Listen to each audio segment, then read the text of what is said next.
八達通公司出售個人私隱資料圖利事件曝光之後，一班被出賣嘅人正喺度商討緊點樣追究。佢哋越傾就越激動，越激動就甚至乎想拎嘢攻擊對方。唉，激動又有咩用啊？傾咗幾個鐘都仲未有頭緒，不如我哋聽下佢哋有咩感受仲好啦。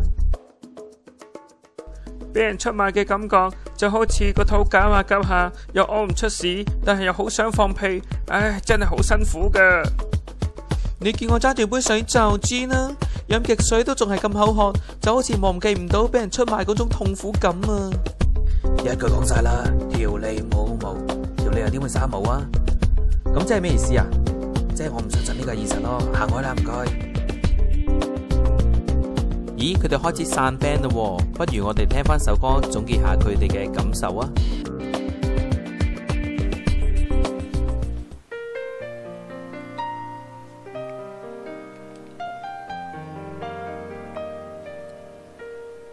傻人了，豬仔申請表已遞了，我沒法預料日日傷的惡果，然而又嘟了，私隱失了，被揭掉，難道我可從頭當申請表沒寫過？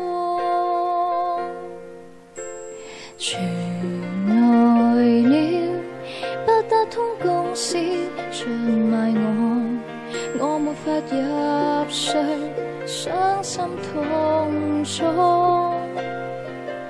然而無人知曉，昨日一度送資料，唔合法經利用我的私隱出賣我。推銷再推銷，反覆經過，就是現實很多瘋狂，瘋狂再瘋狂再 call call， 早 call 再追 call， 我收到的幾多個？為何睡覺都收到 call？ 怕是廣告的最暈 call， 怎麼我卻妄想貪錢的公司把私隱經保密過？公司咧係唔會將，係不會將個人資料咧去賣俾第三方去作任何嘅用途嘅。係個人資料咧，我哋係冇交到俾譬如超市啊、嗰啲商場啊嗰啲，我哋係冇交到俾佢。佢哋係信樂同埋 CPP， 我哋同呢兩間公司嘅合約之中都有呢個設定呢一個嘅保密協議。傳來了八達通公司出賣我沒法入睡，傷心痛楚，然而無人知曉，昨日一度送資料，唔合法經利用我的私隱出賣我。推銷再推銷，反覆經過，就是現實很多瘋狂，瘋狂再瘋狂再 call call， 早 call 再追 call， 我收到的幾多個？為何睡覺都收到 call？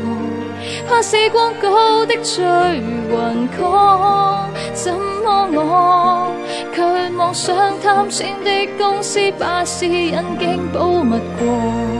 推銷再推銷，反覆經過，就是現實很多瘋狂，瘋狂再瘋狂再 call call， 早 call 再追 call， 我收到的幾多個？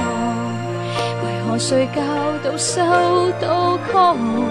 怕是廣告的最暈 call， 怎麼我卻妄想貪錢的公司把私隱經保密過？我哋同呢兩間公司嘅合約之中都有呢個設定呢一個嘅保密協議，而有關嘅客戶資料咧，亦都只會係用嚟做指定嘅推廣用途。亦都需要喺嗰個推廣結束後咧係歸還或者係銷毀。